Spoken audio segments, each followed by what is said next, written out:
रौतहट जिल्ला मध्य प्रदेशको मुटुमा बसेको एउटा जिल्ला। पूर्वमा बागमती नदी बग्छ, पश्चिममा लाल बकैया, दुई शक्तिशाली नदीको बीचमा बसेको यो जिल्ला प्रकृतिको आशीर्वाद पनि हो र श्राप पनि। किन? आउनुहोस् जानौ। हरेक वर्ष वर्षाको मौसम आउँछ र आउँछ विनाशकारी बाढी। बाँधहरू टुट्छन्, पानी गाउँ गाउँमा पस्छन्, घरहरू डुब्छन्, परिवारहरू विस्थापित हुन्छन्। हजारौं बिघा खेतबारी पानी मुनि, किसानको पसिना र सपना एकैचोटि बगेर जान्छ। जनधनको ठुलो क्षति, पशुपन्छीको मृत्यु, सडक र पुल भत्किन्छ, महामारीको जोखिम बढ्छ।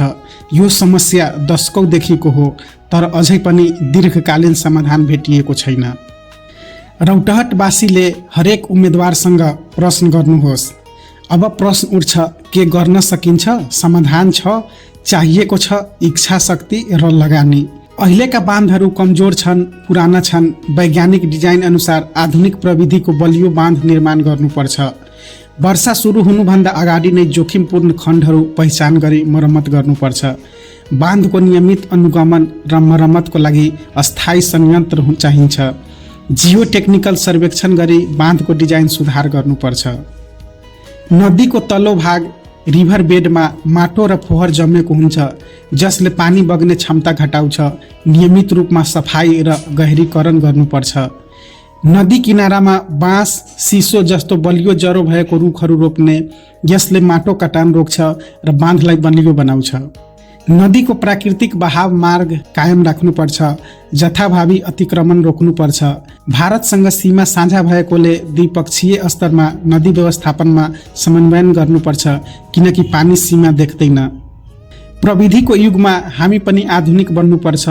नदीमा पानी स्तर नाप्ने सेन्सर जडान गर्ने, वर्षा मापन केन्द्र स्थापना गर्ने, स्थानीय जनतालाई समयमै SMS, साइरन र स्थानीय रेडियो मार्फत सूचना दिने व्यवस्था गर्ने।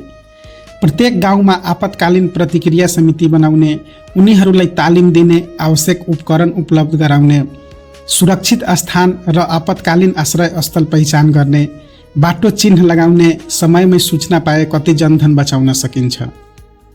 गाउँ गाउँमा उचित ड्रेनेज र पानी निकास नहर निर्माण गर्नुपर्छ। पानी जमेर नबस्ने व्यवस्था बनाउनुपर्छ।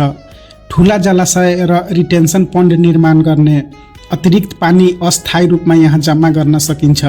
पछि यो पानी सिँचाइमा पनि प्रयोग गर्न सकिन्छ। जलाधार संरक्षण गर्ने, माथिल्लो भेगमा पोखरी तलाउ बनाउने, यसले पानीको गति कम गर्छ र बाढीको तीव्रता घटाउँछ। बाढी प्रभावित क्षेत्रमा घर उचाइमा बनाउने, पक्की संरचना निर्माण गर्दा बाढी प्रतिरोधी डिजाइन अपनाउने, विद्यालय, स्वास्थ्य केन्द्र जस्ता सार्वजनिक संरचनाहरू सुरक्षित स्थानमा निर्माण गर्ने, किसानलाई बाली बिमा गर्ने सुविधा, आकस्मिक सहायता कोष स्थापना गर्ने। कुनै पनि योजना स्थानीय जनताको सक्रिय सहभागिता बिना सफल हुँदैन। बाँध मर्मत र नदी सफाइमा स्थानीय समुदायलाई संलग्न गराउने, रोजगारी पनि सिर्जना हुन्छ, जिम्मेवारी पनि बढ्छ। महिला, दलित, पिछडिएको समुदायको विशेष सहभागिता सुनिश्चित गर्ने, बाढी व्यवस्थापन समिति गठन गर्ने, नियमित बैठक, अनुगमन र सुझाव सङ्कलन गर्ने, युवाहरूलाई प्रविधि र आपतकालीन प्रतिक्रियाको तालिम दिने। साथीहरू, रौतहट जिल्लालाई बाढीमुक्त बनाउन सकिन्छ।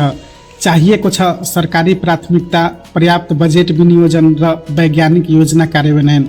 चाहिएको छ स्थानीय जनताको सक्रिय सहभागिता, जिम्मेवारी र स्वामित्व।